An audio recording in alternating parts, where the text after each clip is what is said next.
رسول امی خاتم المرسلین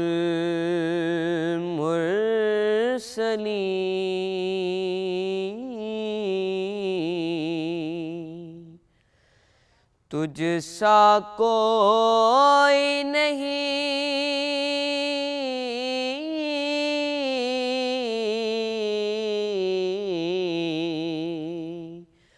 تجھ سا کوئی نہیں،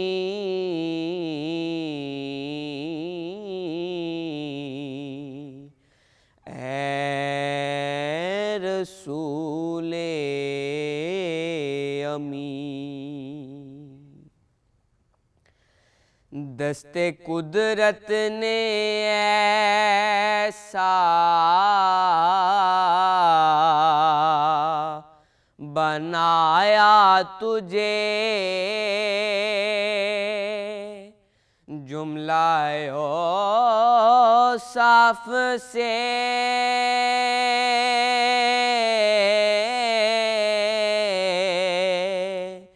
خود سجایا تجھے، جملہ اوصاف سے خود سجایا تجھے، اے ازل کے حسین، اے ابد کے حسین،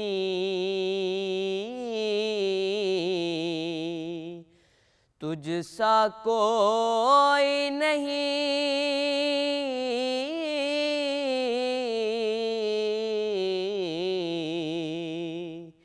تجھ سا کوئی نہیں،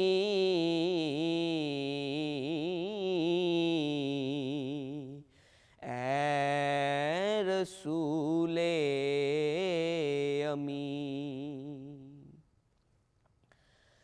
بزم کونین پہلے سجائی گئی، پھر تیری ذات منظر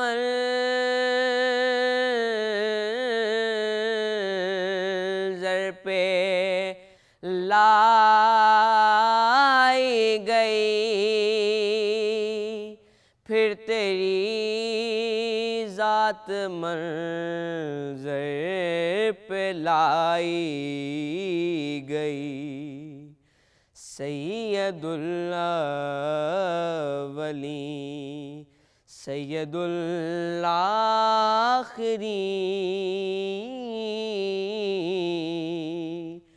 تجھ سا کوئی نہیں،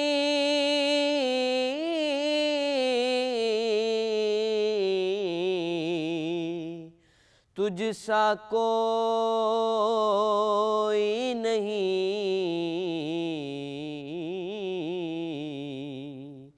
اے رسول امی۔ تیرا سے کارواں کل جہاں میں ہوا، اس زمین میں ہوا،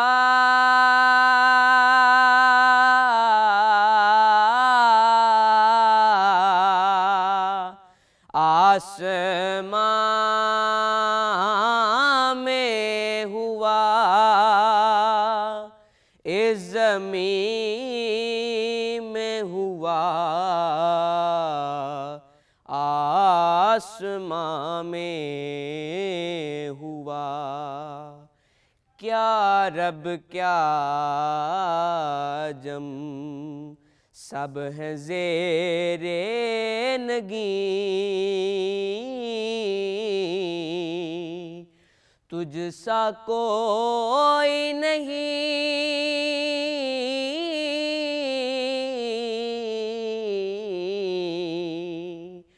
تجھ سا کوئی نہیں،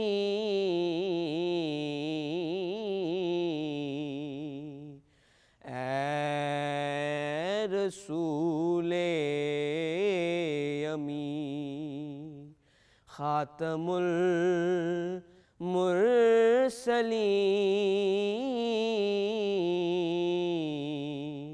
اے رسول امین۔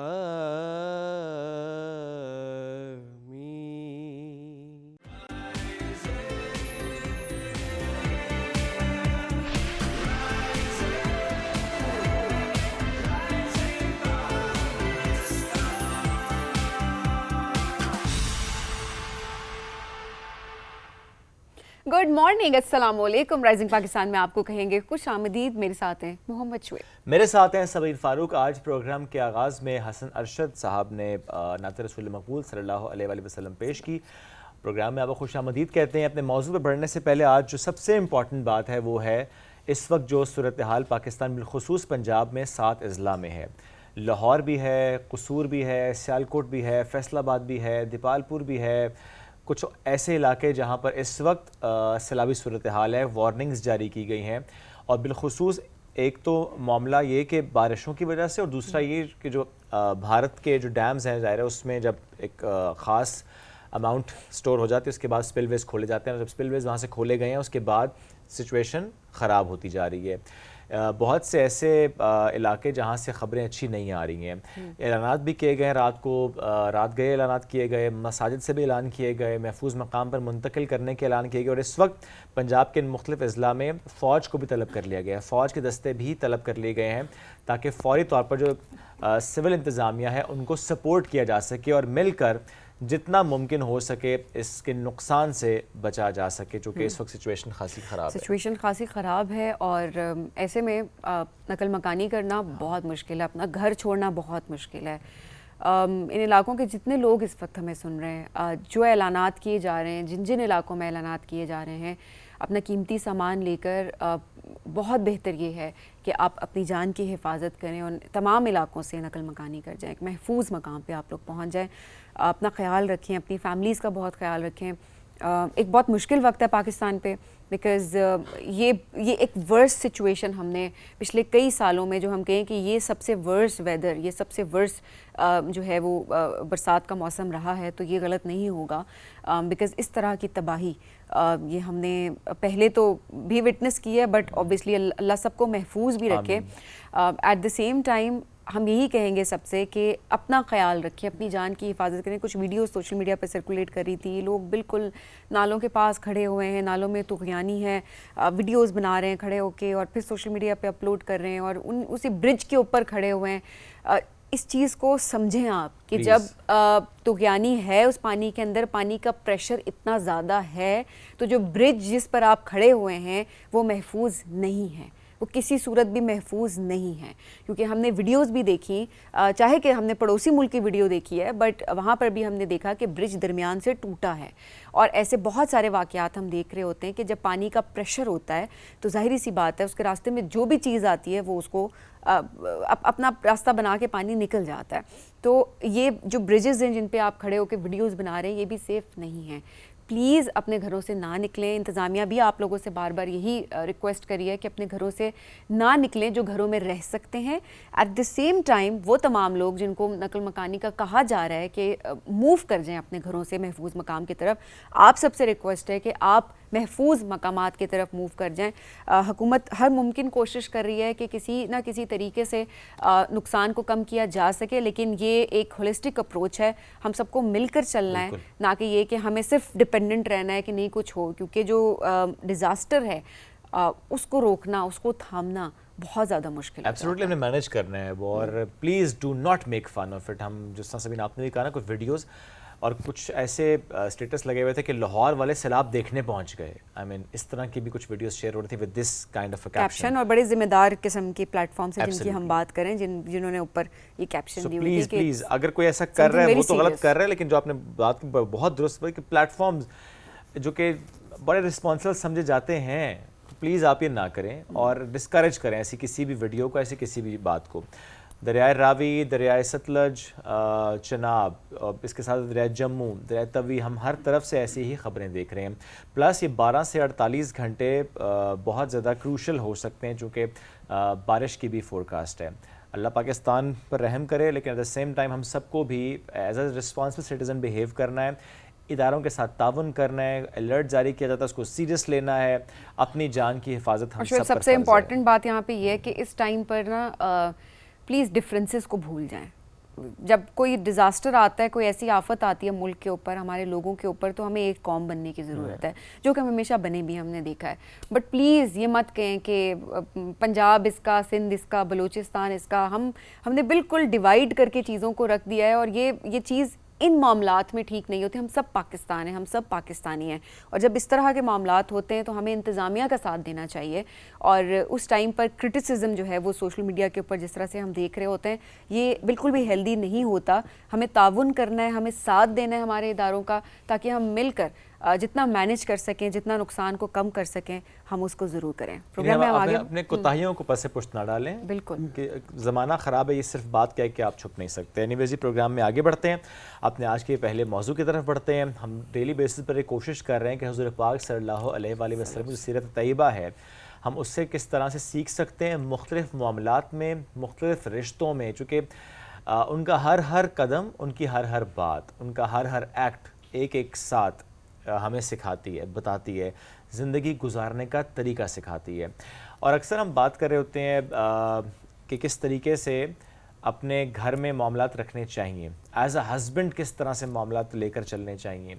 تو ایسے میں دیکھنا کہاں چاہیے؟ حضور پاک صلی اللہ علیہ وآلہ وسلم کی سیرت طیبہ، ازدواج مطہرات کے ساتھ جس طرح سے ان کا رویہ تھا، جس طرح سے ان کا تعلق تھا، جس میں محبت بھی ہے، شفقت بھی ہے، عدل بھی ہے، سب سے بڑی بات احترام. ایبسلیوٹلی. اور اس میں سبین دیکھیں، آپ نے بڑا اچھا کہا، رسپیکٹ سب سے امپورٹنٹ چیز ہوتی ہے. سو آج ہم اس موضوع پہ گفتگو بھی کریں گے کہ کیسے ہم رہنمائی لے سکتے ہیں. اور آج کل کے دور میں جو ہمیں مختلف خبریں سامنے آتی ہیں، مختلف معاملات ہمارے سامنے آتے ہیں، ناچاکیوں کی خبریں سامنے آتی ہیں، کیسے ہم سیکھ سکتے ہیں، کیسے اپنے گھر کو جنت بنانے کی ہم کوشش کر سکتے ہیں. یہ جو بات ہے نا کہ عزت دینا، وقار دینا، محبت، یہ سب بہت امپورٹنٹ ہے اس رشتے کے لیے. آج اس پروگرام میں ہمیں جوائن کر چکی ہیں مذہبی اسکالر ہیں، میڈیکل ڈاکٹر ہیں کنول کیسر صاحبہ. ان کو ویلکم کرتے ہیں. السلام علیکم ڈاکٹر صاحبہ، کیسی ہیں آپ؟ وعلیکم السلام. جی الحمدللہ. بہت شکریہ. ڈاکٹر صاحبہ، جتنی خبریں ہمارے آس پاس ہوتی ہیں، کچھ تو ظاہر خبریں ہوتی ہیں، کچھ ہماری اپنی آبزرویشنز بھی ہوتی ہیں. یعنی دور کیا جائیں، ہمارے اپنے خاندان میں، ہمارے اپنے نیئر اینڈ ڈیئرز میں ہم دیکھ رہے ہوتے ہیں کہ ہمیں نظر آ رہا ہوتا ہے کہ دس از رانگ، یہ تعلق ایسا نہیں ہونا چاہیے تھا. اکثر بات ہوتی ہے نہیں جی وہ یہ ہوا وہ ہوا، آئی مین ریزنز بھی ہوتے ہیں، بٹ اسٹل ہم کہتے ہیں کہ ہم کیوں نہیں سیکھ رہے. ہمیں تو ہمارے سامنے تو پورا ایک کوڈ آف کانڈکٹ موجود تھا، ہم نے کیوں نہیں سیکھا، ہم نے امپلیمنٹ کیوں نہیں کیا، ہم نے کیوں اپنا گھر خراب کر لیا، کیوں تعلق خراب کر لیا؟ کیا ہم نے واقعی بالکل نہیں سیکھا؟ ایکچولی جو ہمارا سیکھنے کا پیٹرن ہے نا، وہ اس کو ہم کہتے ہیں پک اینڈ چوز پالیسی. ہم یہ کرتے ہیں کہ جو بات میرے لیے بہت مزے کی ہے، فائدے کی ہے، میرا اس میں انٹرسٹ ہے اور مجھے اس سے کوئی بینیفٹ ملے گا، تو وہ کام تو ہم فوراً کرتے ہیں. اور وہاں پہ ہم فوراً، اس کے لیے میں عام ٹرم استعمال کرتی ہوں، دین کارڈ پلے کرتے ہیں نا، کہ دیکھیں قرآن میں یہ ہے، حدیث میں یہ ہے، رسول اللہ صلی اللہ علیہ وسلم نے یہ کیا. اور جہاں پہ ہمیں لگتا ہے کہ میرے مفادات پہ زد پڑے گی یا مجھے کچھ ایسا فیصلہ کرنا پڑے گا جو صحیح نہیں ہے، تو پھر ہم کیا کرتے ہیں کہ وہاں پہ ہم فوراً اس سے بری ذمہ ہو جاتے ہیں. اس کے علاوہ ایک اور بھی مسئلہ ہے کہ ہم آؤٹ آف کانٹیکسٹ بھی بہت ساری باتوں کو لے کر آتے ہیں. یعنی وہ آپ نے سنی ہوگی حدیث جس میں رسول اللہ صلی اللہ علیہ وسلم نے عورت کو ٹیڑھی پسلی کہا. تو اگر اب ایک عورت جو ہے وہ آپ سے ہینڈل نہیں ہو رہی ہے، اس میں مقصد تو بتانے کا یہی تھا کہ وہ آپ کے نیچر سے ڈیفرنٹ ہے اور اس کے اندر ایک ایموشنل ایلیمنٹ ہے، اس کو آپ انڈرسٹینڈ کریں. اور اگر آپ نہیں انڈرسٹینڈ کریں گے وہ ٹوٹ جائے گی. یعنی ٹیڑھی پسلی کا یہ کہ اگر آپ اس کو سیدھا اپنے حساب سے اپنی نظر سے سیدھا کرنے کی کوشش کریں گے تو اس کا کچھ بنا دیں گے. لیکن اس کو سمجھنے کے بجائے یہ ہے کہ ذرا اگر بیوی بات نہیں مان رہی یا اپنا طریقہ، تم ٹیڑھی پسلی ہو. تو یہ والے جو معاملات ہیں نا، اس وجہ سے ہیں کہ ہم نے نہ تو قرآن کو سمجھا صحیح طرح سے، نہ ہم نے اپنی لائف پہ اپلائی کیا، اور نہ ہی ہم نے رسول اللہ صلی اللہ علیہ وسلم کی سیرت کا اس طرح سے مطالعہ کیا. اور آپ دیکھیں کہ ہوم گراؤنڈ جو ہوتا ہے نا، ہم اپنی سوسائٹی میں جو پرابلمز باہر دیکھ رہے ہیں، اس لیے کہ home ground is very weak. جب گھر میں اتنے جھگڑے اور ڈس فنکشنالٹی، تو بچے ڈسٹربڈ، خاندان ڈسٹربڈ، تو اس وقت بہت زیادہ ضرورت ہے کہ اس چیز کا گہرائی سے مطالعہ کیا جائے کہ ہمارے پیارے نبی صلی اللہ علیہ وسلم ازواج مطہرات کے ساتھ کیسا ایک ان کی انٹریکشن ہوتی تھی، کیسا سلوک ہوتا تھا، کس طرح سے وہ معاملات کو ڈیل کیا کرتے تھے. اچھا ڈاکٹر صاحب، ہم چاہیں گے کہ ضرور اس پہ روشنی ڈالیں کہ کیسے ڈیل کرتے تھے، کیسے شوہر تھے اپنی بیویوں کو کس طریقے سے رکھتے تھے. بیکاز ہم واقعی جو بات ہے نا کہ اپنی آسانی کے لیے بہت ساری چیزیں ہم بول دیتے ہیں، بٹ ہمیں ریالٹی نہیں پتہ ہوتی کہ نبی پاک صلی اللہ علیہ وسلم وہ کس طرح سے ٹریٹ کرتے تھے. تو تھوڑا اس پہ روشنی ڈالیں. ایک تو یہ کہ رسول اللہ صلی اللہ علیہ وسلم جب گھر میں ہوتے تھے نا تو اپنے تمام کام خود کرتے تھے اور ان کا ہاتھ بھی بٹاتے تھے. یعنی ظاہر ہے ویسے تو رسول اللہ صلی اللہ علیہ وسلم کے پاس بہت زیادہ باہر کے معاملات اور بڑے گھمبیر قسم کے معاملات ہمیشہ ہوتے تھے، لیکن یہ کہ جب بھی وہ گھر میں تھے تو وہ ان کا یہ ایٹیٹیوڈ ہمیں نظر آتا ہے جو کہ ہمیں آج کے مرد میں بہت کم نظر آتا ہے. یا تو ہمیں یہ نظر آ رہا ہے کہ خواتین کچھ بھی نہیں کر رہی ہیں اور سارا کام مرد کر رہے ہیں، اور یا ہمیں یہ نظر آ رہا ہے کہ مرد بالکل ہاتھ بھی نہیں لگاتے نا. تو وہ جو بیلنس ہوتا ہے کہ ہر ایک کو پتہ ہو کہ ہماری ڈومین کیا ہے، اور اس ڈومین میں رہتے ہوئے ہمیں یہ بھی پتہ ہو کہ میں نے کہاں پہ اپنا حصہ ڈالنا ہے. یہ ایک تو بہت اہم بات نظر آتی ہے. اس کے علاوہ یہ کہ یعنی چھوٹی چھوٹی باتیں کہ اپنی جو زوجہ ہیں ان کے جو انٹرسٹ ہے ان میں انٹرسٹ لینا. جیسے ہم دیکھتے ہیں کہ خدیجہ رضی اللہ عنہا کے ساتھ کیسا معاملہ تھا، وہ ایک میچور لیول پہ ان کے ساتھ ڈیل کرتے تھے حالانکہ ان سے عمر میں کم تھے. اسی طرح آپ دیکھیں کہ عائشہ رضی اللہ عنہا ساتھ جا رہی ہیں تو اپنی بہن کا وہ نیکلس ہار پہن کے چلی گئی ہیں، اب وہ گم گیا ہے، اب وہ وہیں پہ بتا رہی ہیں ان کو کہ وہ گم گیا اور مجھے ڈھونڈ کے دیں. اور رسول اللہ صلی اللہ علیہ وسلم نے پورے قافلے کو ٹھہرا دیا ہے اور صحابہ کرام کو کہا کہ بھی وہ نیکلس ڈھونڈیں. یعنی امیزنگ. یعنی میں جب وہ پڑھتی ہوں سارے واقعات تو میں سوچتی ہوں کہ کیا آج کا مرد یہ کرے گا کہ اگر آپ کہیں سفر پہ جا رہے ہیں اور آپ کہیں میری چیز یہاں پہ گر گئی ہے اور آپ کے دوست بھی ساتھ ہیں اور فیملیز بھی ساتھ ہیں، تو مرد کو تو تکلیف ہونی شروع ہو جاتی ہے کہ تم نے میری انسلٹ کروا دی اور یہ تم کیا کام کر رہی ہو. اور آپ دیکھیں کہ اگر کوئی ہماری سوسائٹی میں، آج کل کی سوسائٹی میں مرد اگر عورت کا خیال رکھتا ہے تو اس کو فوراً رن مرید کہہ دیا جاتا ہے کہ تم بیوی کے نیچے لگ گئے ہو. سو چھوٹی معاملات میں بھی ان کی باتوں میں انٹرسٹ لینا، اور جو بڑے مسئلے ہیں اس میں بھی ان کو اچھا مشورہ بھی دینا اور ان سے بات چیت بھی کرنی، یہ وہ بہت امپورٹنٹ ہے. ایٹ دا سیم ٹائم جس طرح سے ہم بات کر رہے ہوتے ہیں جینڈر رولز کی اور یہ ساری چیزیں، حضرت خدیجہ ہمارے سامنے جو اگزامپل ہیں، وہ بزنس وومن تھی، اپنا بزنس رن کر رہی ہوتی تھی. لیکن سپورٹ کتنی ضروری ہوتی ہے، جو آج کل کے پرسپیکٹیو سے دیکھا جائے کہ ہم اگر عورت کرنا چاہتی ہے کام تو ہم اکثر یہ دیکھ رہے ہوتے ہیں کہ نہیں جینڈر رولز کی بات ہے کہ نہیں گھر کی، جیسے آپ نے بات کی بڑی خوبصورت بات تھی. نبی پاک صلی اللہ علیہ وسلم اپنے گھر میں رہ کر بھی اپنی جو بیویاں تھیں ان کا ہاتھ بٹاتے تھے گھر کے کاموں میں. ہمارے ہاں دیکھیں کس طرح سے جو ایگو کا ایک آ جاتا ہوتا ہے کہ نہیں ہم نہیں ہے کیونکہ جینڈر رولز ہیں، یہ کام صرف خاتون کا ہے، میں مردوں میں کام نہیں کروں گا. اس چیز کو کتنا سمجھنے کی ضرورت ہے کہ وہ تو پیون بھی خود لگا لیتے تھے اپنے کپڑوں پہ. ہم تو انتظار کرتے ہیں کہ ہمیں پانی کا گلاس، ہمارے مرد یہ دیکھ رہے ہوتے ہیں کہ وہ بھی کوئی لا کر دے کیونکہ ہماری شان میں گستاخی ہے کہ ہم کچن میں جا کر پانی پی لیں گے. ایکچولی پہلی بات تو ہم نے یہ سمجھنی ہے کہ اسلام میں نا جینڈر رولز کو بہت اچھی طرح سے ڈیفائن کیا گیا ہے. جیسے آج کے دور میں اگر ہم کسی اچھی بڑی کمپنی میں کام کرتے ہیں تو وہاں کی جاب ڈسکرپشن بہت ویل ڈیفائنڈ ہوتی ہے. چھوٹی جگہ پہ آپ کام کریں گے تو وہاں پھر کنفیوژنز ہوتی ہیں. سو اس میں کیا ہے کہ مرد کو قوام بنایا گیا. مرد کو قوام کسی وجہ سے بنایا گیا کہ وہ خرچ کرے گا، اس کی ڈیوٹی ہے کہ اس نے وہ ساری ضروریات اس کی پوری کرنی ہے. عورت کو صالحہ بنایا گیا. اب دیکھیں کہ جب اللہ تعالیٰ نے نا کوئی رولز دیے ہیں نا تو وہ فطرت میں رکھے ہیں، اسی لیے ان کو پریکٹس کرنا ہمارے لیے بہت آسان ہوتا ہے. تو جینڈر رولز میں پہلے مرد کو یہ سمجھنا ہے کہ اس کی رسپانسبلٹی ہے کہ اس نے پورے گھر کو چلانا ہے اور اس گھر کا خیال رکھنا ہے، اور عورت کی رسپانسبلٹی یہ ہے کہ اس کے اندر تھوڑی سی کمپلائنس ہونی چاہیے کہ بات سننی ہے شوہر کی اور اس کا احترام کرنا ہے، اور اگر وہ کوئی بات کہہ رہا ہے کہ ایسے کر لو ایسے کر لو تو وہ نہیں کرنا.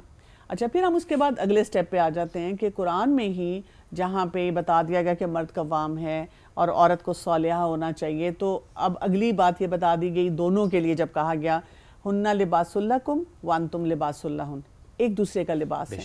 اب جب یہ لباس ان کو بنا دیا گیا تو اب وہاں پہ آپ دیکھیں کہ ان کو برابری دے دی گئی ان اے وے کہ اب آپ ٹھیک ہے CEO ہیں گھر کے، آپ نے سنبھالنا ہے سارا گھر اور عورت کو بات سننی ہے، لیکن اب آپ ایک دوسرے کا لباس بھی ہیں کیونکہ آپ کا ریلیشن شپ اتنا کلوز ہے, آپ نے بچوں کی تربیت کرنی ہے, بچوں کی پرورش کرنی ہے, پورا ایک یونٹ رن کرنا ہے, تو اب آپ ایک دوسرے سے مشورہ بھی کریں اور ایک دوسرے کو سپورٹ بھی کریں. اور یعنی خاتون جو ہے وہ مرد کو سپورٹ جہاں جہاں کر سکتی ہیں وہ کریں, اور جہاں مرد کو لگتا ہے کہ ایک میری بیوی ہے وہ ٹیلنٹڈ ہے, وہ گھر بھی چلا سکتی ہے اور وہ اپنے پوٹینشیل کے مطابق کچھ کام بھی کر سکتی ہے, وہ رول بھی پلے کر سکتی ہے, تو وہ اس کی گنجائش نکالے. اور اس میں خاص طور پہ تعلیم اور تربیت, یعنی اسلام میں جو بہت امپورٹنٹ بات ہے, ہم کئی دفعہ نوکری پہ تو بھیج دیتے ہیں اور پھر اس کو کہتے ہیں یہ والے بلز پورے کرو اور یہ خرچے سارے پورے کرو, جو کہ ذمہ داری نہیں ہے. ان کی ذمہ داری نہیں ہے, پلس یہ کہ ان کو نا ان کی تعلیم اور تربیت نہیں ہوتی, یعنی ان کو کوئی گرومنگ اپرچونیٹیز نہیں ملتے ہیں کہ وہ کوئی اسکلفل ہوں اور وہ اپنے گھر کو زیادہ اچھی طرح چلا سکیں. مقصد اسلام نے جو رکھا ہے نا وہ آپ سمجھیں کہ آؤٹ کم دیکھنا ہے. آؤٹ کم یہ ہونا چاہیے کہ اگر ایک مرد اور عورت اپنے رولز میں ہیں اور اگر مرد عورت کو کہیں گنجائش دے رہے ہیں تو گھر نہیں خراب ہونا چاہیے. ہمارے یہاں پہ یہ بھی پرابلم ہے نا, تھوڑا سا ہم مطلب بیلنس کو ہر نظر سے دیکھنے پڑے گا ہمیں نا, کہ کچھ جگہوں پہ یہ ہے کہ مرد زیادتیاں کریں اور کچھ جگہوں پہ یہ ہے کہ جب خواتین گھر سے باہر جا کر اس جینڈر رول کو نہیں سمجھنا چاہ رہی, نہیں ایکسیپٹ کرنا چاہ رہی, وہ کام کر رہی ہیں تو خود بھی پس رہی ہیں اور ساتھ ساتھ کیا ہو رہا ہے کہ ان کا گھر جو ہے نا وہ بھی ان سے مینج نہیں ہو رہا نا. تو آج کل آپ دیکھیں کہ بڑی بڑی ورک شاپس ہوتی ہیں ورک ہوم بیلنس پہ, اسی وجہ سے کہ خواتین ہی زیادہ پریشان ہوتی ہیں کیونکہ مرد تو پھر گھر آ کے بیٹھ جائے گا, خاتون نے گھر آنا ہے کام کر کے, اس نے آ کر اب کھانا بھی بنانا ہے, یا اگر اس کے پاس کوئی ملازم ہے اس کو سپروائز بھی کرنا ہے, اور پھر اس نے اپنے بچوں کو بھی دیکھنا ہے, ان کا ہوم ورک بھی دیکھنا ہے, پھر اس بہت نے ذمہ داریاں, صفائیاں. اب اکثر خواتین سے آپ پوچھیں وہ یہی کہتی ہیں کہ جی گھر جا کے بھی ہمیں کوئی ریسٹ نہیں ملتا, ہم نے ڈھیروں کام کرنے ہوتے ہیں.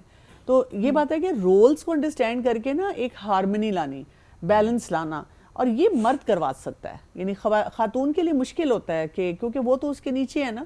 وہی بات ہے کہ کمپنی کا جو سی ای او جتنا ایفیشینٹ ہوگا نا, اس گھر کے یہ والے معاملات جو ہے نا یہ بہت آسانی سے ہو جائیں گے. ہم لوگ اس لیے گھبراتے ہیں اور پریشان ہیں کیونکہ مرد اپنا رول نہیں اس طرح پلے کر رہا. اچھا, آپ کو لگتا ہے کہ ہم نے تھوڑا سا نا ریلیجن کو بہت ایک تو سینسٹیو کر دیا ہے, وہ جی مذہب پہ بات نہیں کرنی کیونکہ بڑا سینسٹیو معاملہ ہے, پتہ نہیں کوئی کیا کہہ دے گا.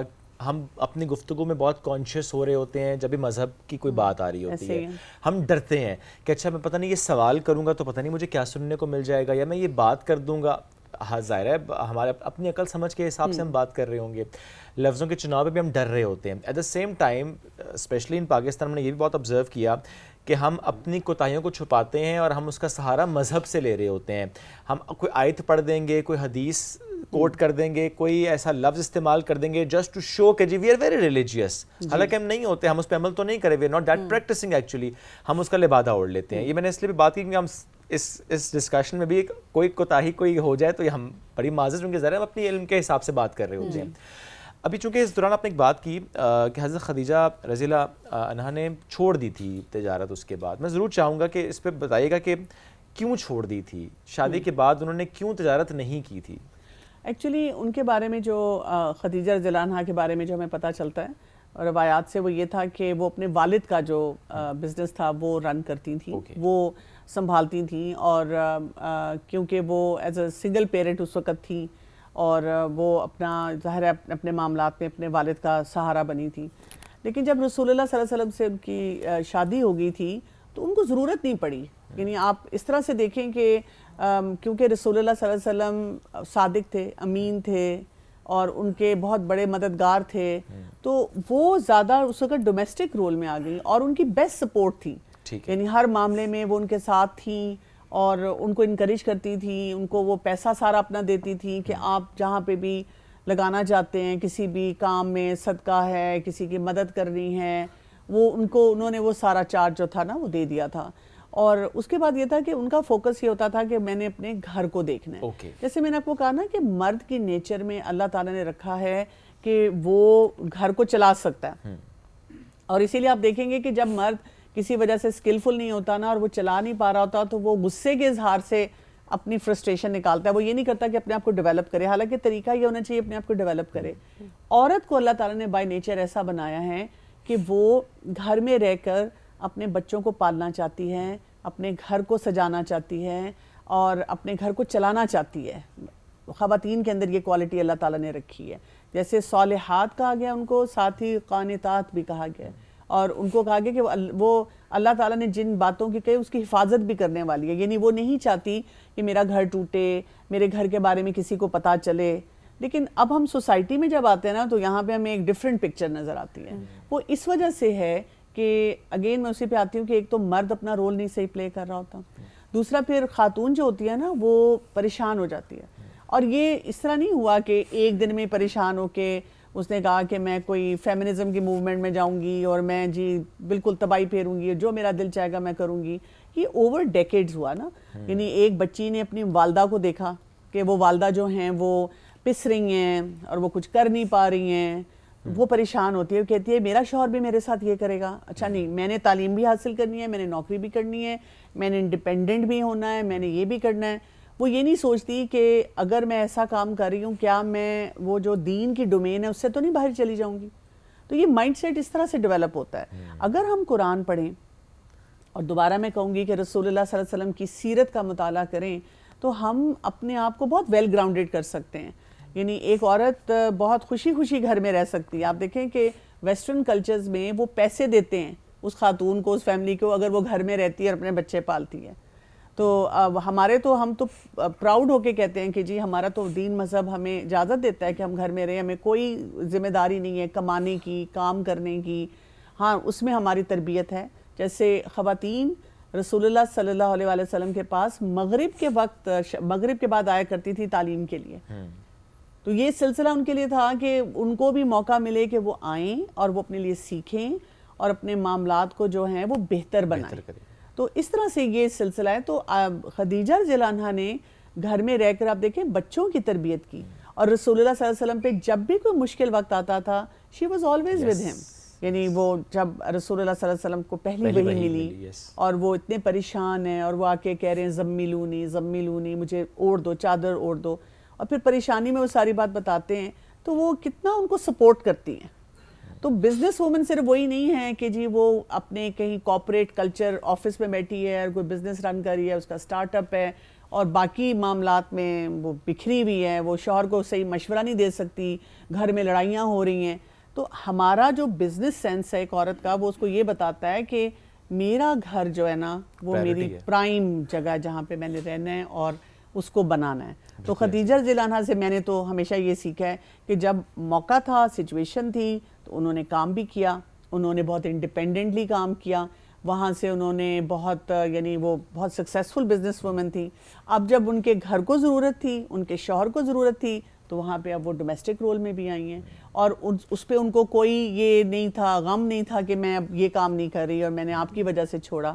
یعنی وہ ایک بہت سٹیبل طریقے سے انہوں نے اسٹیبلٹی کے ساتھ اپنی زندگی کو گزارا. اچھا, اب ایسے میں ہم ڈومیسٹک وائلنس کے بہت زیادہ کیسز دیکھ رہے ہوتے ہیں. آج کل تو سوشل میڈیا کا دور ہے, کیونکہ پہلے تو چیزیں چھپ جاتی تھی, پتہ نہیں ہوتا تھا کسی, کیا پتہ بھی ہوتا تھا تو ہمارا یہ ہوتا تھا کہ پرسنل معاملہ ہے جی, پرسنل. حالانکہ وہ تشدد کیا جا رہا ہے ایک عورت کے اوپر.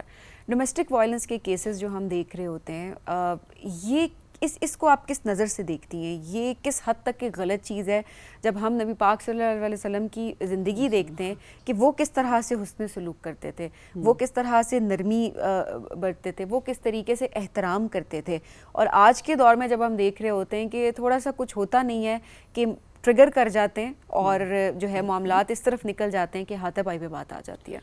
ایکچولی ابھی ہو یہ رہا ہے کہ ہماری اگر آپ پوری سوسائٹی کو دیکھیں نا, ہم انٹالرنٹ ہو گئے ہیں. چھوٹی چھوٹی سی باتوں پہ آپ دیکھیں کہ کسی کو مارنا تو کوئی مشکل کام ہی نہیں رہا, چاہے وہ بلے سے مار رہے ہیں, گولی سے مار رہے ہیں. لوگوں نے اپنے پاس ایسے ایسے ہتھیار اور ایسی ایسی چیزیں رکھی ہوئی ہیں کہ ہم کسی کا احترام نہیں کرتے ہیں, کہ کسی کو بھی کر دیتے ہیں. تو لیس ٹالرنٹ اب ہم ہیں, اور اسی وجہ سے آپ دیکھیں گے کہ بات بات پہ ہمارے اندر غصہ بہت زیادہ ہے. اور یہ جو ڈومیسٹک ابیوز آج کل ہوتا ہے نا, وہ بہت سی وجوہات ہیں اس کی. ایک تو یہ کہ آپ کی پرسنالٹی میں غصہ ہے اور آپ نے کبھی نہیں اس کو مینیج کیا. بچیوں کو تو ہر حال میں بتا دیا جاتا ہے کہ آپ نے گھر چلانا ہے اور برداشت کرنا ہے, لیکن مرد کو کبھی نہیں سکھایا جاتا کہ آپ کا جو گھر چلانے کا طریقہ ہونا چاہیے وہ کیا ہونا چاہیے. تو رسول اللہ صلی اللہ علیہ وآلہ وسلم نے تو کبھی ہاتھ نہیں اٹھایا, یعنی کبھی کسی بچے پہ بھی ہاتھ نہیں اٹھایا, کبھی کسی اس طرح دشمن پہ بھی اس طرح سے ہاتھ نہیں اٹھایا کہ جب کوئی دشمن ان کے پاس آتا تھا تو اس کو بھی وہ موقع دیتے تھے کہ وہ امپروو کر سکے اور اپنے آپ کو بہتر بنا سکے. رسول اللہ صلی اللہ علیہ وسلم تو اپنی جو ازواج تھی ان سے مشورے لیتے تھے کسی بھی معاملے میں, ان کے ساتھ شامل ہوتے تھے مختلف ایکٹیویٹیز میں. آپ یہاں تک دیکھ لیں کہ ان کے درمیان میں اگر کبھی کوئی جیلسی کا ایلیمنٹ آتا تھا, جیسے ایک دفعہ عائشہ رضی اللہ عنہا کے ساتھ آپ صلی اللہ علیہ وسلم بیٹھے ہوئے تھے اور ایک اور جو تھی ان کی زوجہ, ان کی طرف سے کچھ کھانا آ گیا اور باری جو تھی حضرت عائشہ رضی اللہ عنہا کی تھی, ان کو برا لگا تو انہوں نے اس برتن کو یوں کیا غصے سے جیسے نا وہ گر گیا. تو رسول اللہ صلی اللہ علیہ وسلم بالکل یعنی مسکرائے اور ان کو کہتے ہیں کہ تمہاری اماں کو غصہ آ گیا نا, اور ہی انڈرسٹوڈ کہ یہ کیوں غصہ آیا, اور انہوں نے آرام سے وہ جو کھانا تھا اس میں سمیٹا اور اس میں پیالے میں ڈال دیا. تو ڈومیسٹک وائلنس ہوتا اس وجہ سے نہیں ہے کہ ایک خاتون جو ہے وہ کوئی غلطی کر رہی ہوتی ہے, ہوتا اس لیے ہے کہ ہمارے اپنے مس مینجڈ ایموشنز ہوتے ہیں.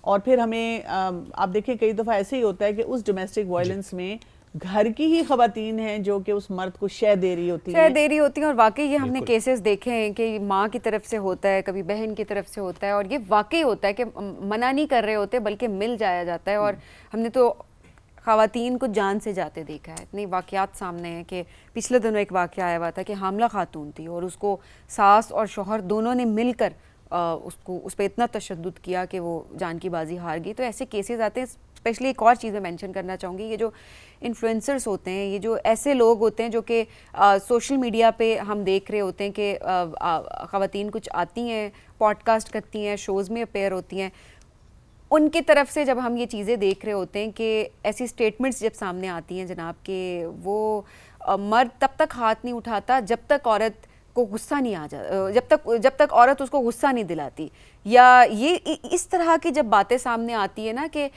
وہ تب تک آپ کو سنے گا جب تک آپ اس کی سنتی رہیں گی. یہ تک کہا گیا نا سبین کہ برے سے برا مرد بھی عورت پہ ہاتھ اٹھانے میں پہل نہیں کرتا, وہ عورت ہے جو اس کو ٹریگر کرتی ہے. یہ دیکھیں یہ والے جو معاملات ہوتے ہیں نا, اس طرح کی جو سٹیٹمنٹس ہوتی ہیں یہ شے بھی دیتی ہیں, اس طرح کی سٹیٹمنٹس جو ہیں وہ مائنڈ سیٹ بھی ڈیولپ کرتی ہیں اور ٹریگر کرتی ہیں سچویشنز کو. آپ اچھی بات نہیں کر سکتی, پلیز خاموش رہیں, مت بات کریں.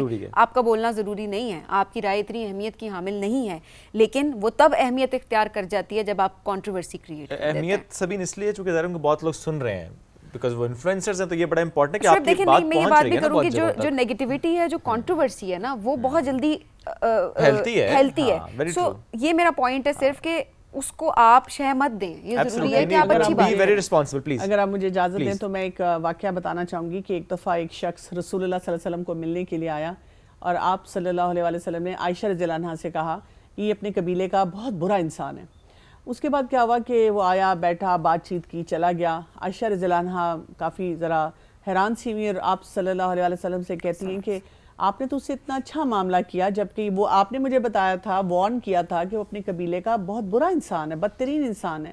تو رسول اللہ صلی اللہ علیہ وسلم نے اس کے جواب میں کہا کہ عائشہ وہ برا ہے, میں برا نہیں ہوں. یعنی ہم یہ نہیں کر سکتے, یعنی ایون اگر کوئی کہتا ہے کہ جی بیوی نے بہت زیادتی کی, ایون دین گالی دینا, ہاتھ اٹھانا, مار پیٹ کرنا, انسلٹ کرنا, یہ جسٹیفائڈ نہیں ہے. آپ کسی انسان کو ایک مہذب طریقے سے بتا سکتے ہیں کہ مجھے آپ کا یہ رویہ ٹھیک نہیں رہا. یہ جو ڈومیسٹک ابیوز کی ہم بات کر رہے ہوتے ہیں, اس میں صرف فزیکل ابیوز نہیں آتا, ایموشنل ابیوز بھی آتا ہے, فائنینشیل ابیوز بھی آتا ہے. یہ ساری چیزیں ہوتی ہیں کہ اس میں بیلنس کریٹ کرنا ضروری ہے, اور یہ دونوں کے لیے ہے. دیکھیں ہم یہی بات کر رہے ہوتے ہیں کہ ایک بیلنس جو ہے نا وہ مرد کی طرف سے بھی کریٹ ہونا چاہیے اور عورت کی طرف سے بھی کریٹ ہونا چاہیے.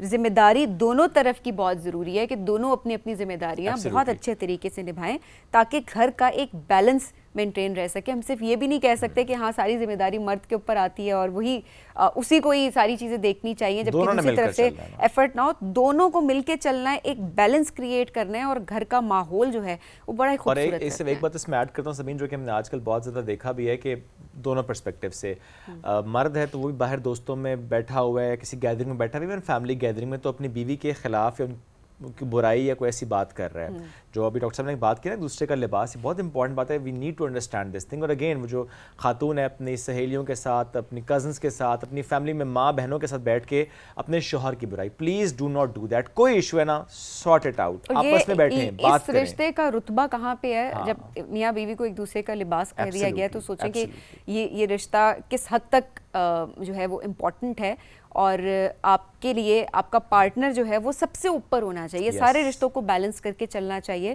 بٹ وہ سب سے اوپر ہونا چاہیے کہ اس کے ساتھ آپ کی انڈرسٹینڈنگ ڈیولپ ہو, اس کے بعد باقی چیزوں کو آپ کو مینیج کرنا. اور گھر اچھا ہوگا تو باہر سب کچھ اچھا ہو جاتا ہے. سب thank you very much for joining us. It was great having you. ہمیں بڑھنا ایک بریک کی طرف, بریک سے واپس آئیں گے, رہیے ساتھ. یہ ہے رائزنگ پاکستان.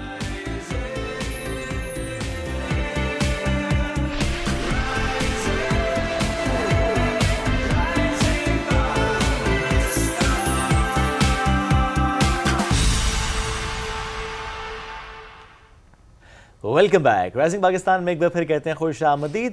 ایونٹ ایک بہت ہیکٹک چیز ہوتی ہے کہ جب آپ نے اس کے بارے میں سوچنا شروع کیا ہوتا ہے, آپ سوچتے ہیں یہ کیسے ہوگا, یہ کیسے ہوگا, یہ کیسے ہوگا, پلس یہ اچھا ہوگا نہیں ہوگا.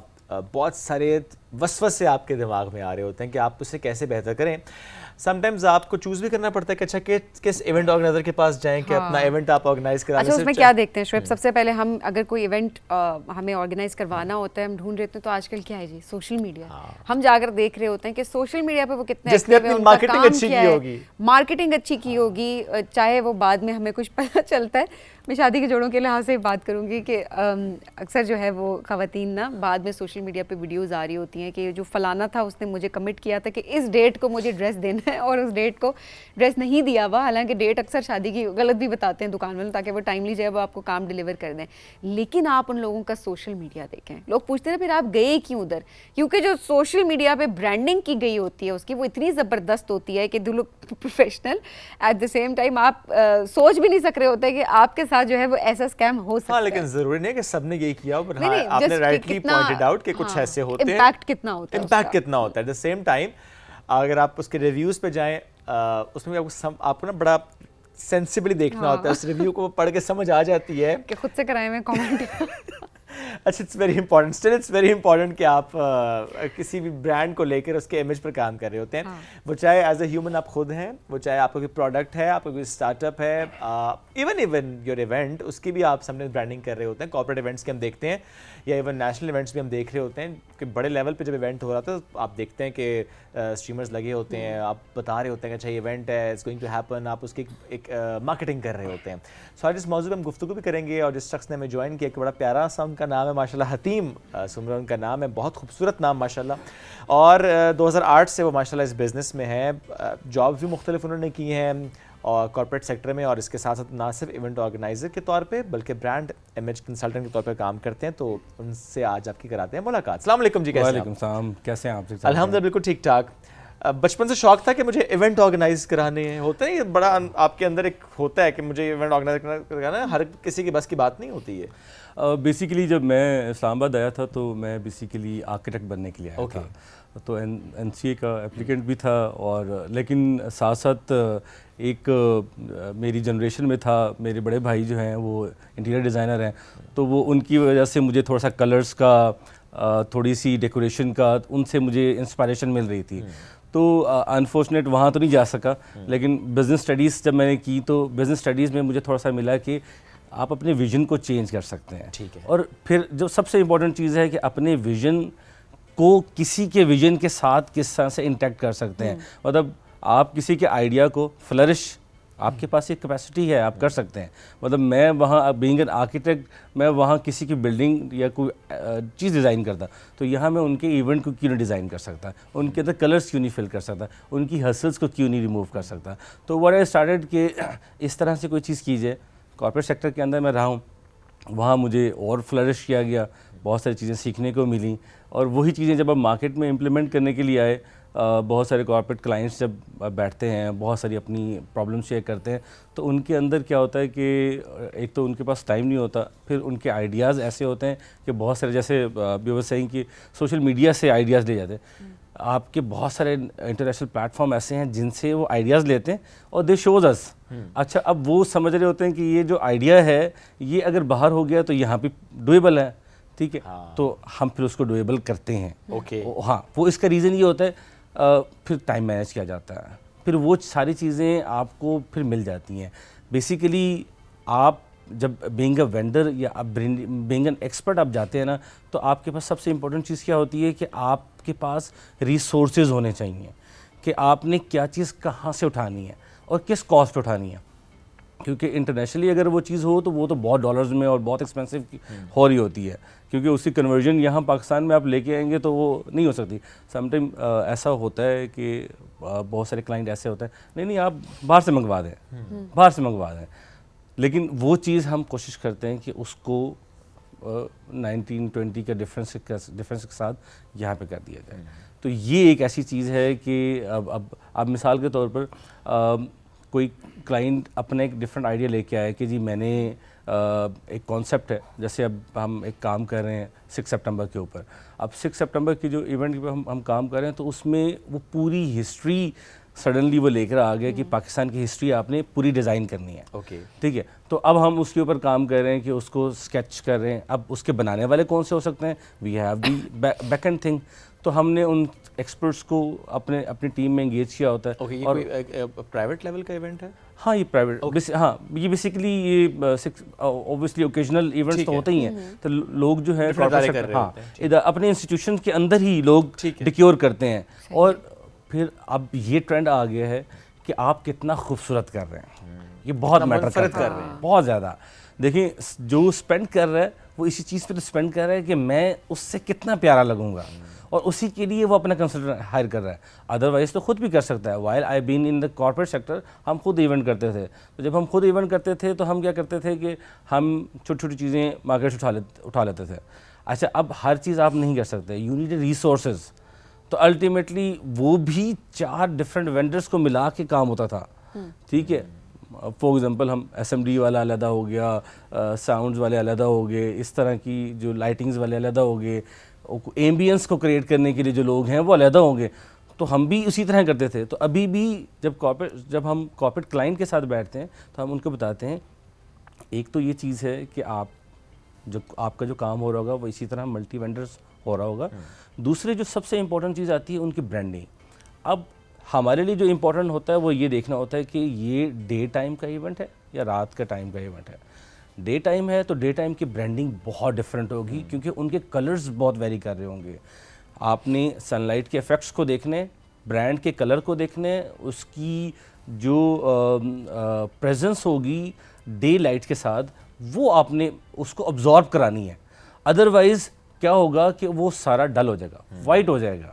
تو جب ہم جیسے ہم we are in the studio right now, تو ہماری جو فوٹوگرافی ٹیم ہے, جو ویڈیوگرافی ٹیم ہے, وہ بہت زیادہ پرابلم میں آئے گی. تو امپیکٹ کیا ہوگا, ہم نے ایونٹ تو بہت اچھا کر دیا ہوگا, لیکن جب وہ آئیں گے ہائی لائٹس کے اوپر, جب وہ آئیں گے فوٹوگرافی کے اوپر, تو آفٹر شاکس ان کو ملیں گے پھر. تو یہ چیز ہوتی ہے. تو اسی طرح میں ایک کارپوریٹ کلائنٹ تھے, ان کا ایونٹ کر رہا تھا مری میں. انہوں نے وہ جس طرح ڈیسٹینیشن ایونٹس ہوتے ہیں کارپوریٹ کے اندر, ٹھیک ہے, تو وہ فیصل آباد سے مری ڈیسٹینیشن انہوں نے اپنا ایک اے جی ایم کیا. اب ان کا جو سب سے امپورٹنٹ چیز تھی ان کے لوگوں کے کلرز تھے, وچ واز ویری امپورٹنٹ. ٹھیک ہے, تو جب وہ میرے ساتھ بیٹھے تو میں نے ان کو یہ کہا, میں نے کہا کیونکہ میں برانڈ سے ہوں تو مجھے سب سے زیادہ پتہ ہے کہ what is R G B and C M Y K. ٹھیک ہے, یہ بہت زیادہ, this is basically C M Y K is جیسے آپ کے یہ کلرز ہیں جب آپ پرنٹنگ کرتے ہیں, جیسے R G B red blue and green. ٹھیک ہے, اسی طرح یہ جب پرنٹنگز میں آتے ہیں نا تو آپ کو ہر پرنٹنگ کو دیکھنا ہوتا ہے کہ کیا چیز آپ پرنٹ کر رہے ہیں, اور آپ نے فار ایگزامپل آپ نے اس کی کیٹیگری چینج کر دی تو کلر چینج ہو جائیں گے. ٹھیک ہے, اگر گرین تھا تو وہ شاکنگ گرین ہو جائے گا یا لائٹ گرین ہو جائے گا, تو وہ آپ کا امپیکٹ خراب ہو جائے گا. آپ کو اندازہ لگانا ہوتا ہے کہ کس طریقے سے بہتر ہے. اچھا, اب دوسرے نمبر پہ کیا ہوتا ہے, پھر وہ اسٹاک امیجز بھیج دیتے ہیں. ہمارے لیے سب سے بڑا چیلنج ہوتی ہے. اب اسٹاک امیجز ایسے ہوتے ہیں کہ وہ واٹر مارکڈ ہوتے ہیں. وہ کہتے ہیں جی اب آپ نے یہ کرنا ہے. تو ہم اس کو کیا کرتے ہیں کہ پھر ہمارے پاس گرافک کی ٹیم بیٹھی ہوتی ہے جو کہ اس کو ری ڈیزائن کرتی ہے. ری ڈیزائن کر کے پھر ان کو وہ پالش کر کے دے دیتی ہے. تو دس از واٹ کہ ایونٹ کے اندر ان کا حسل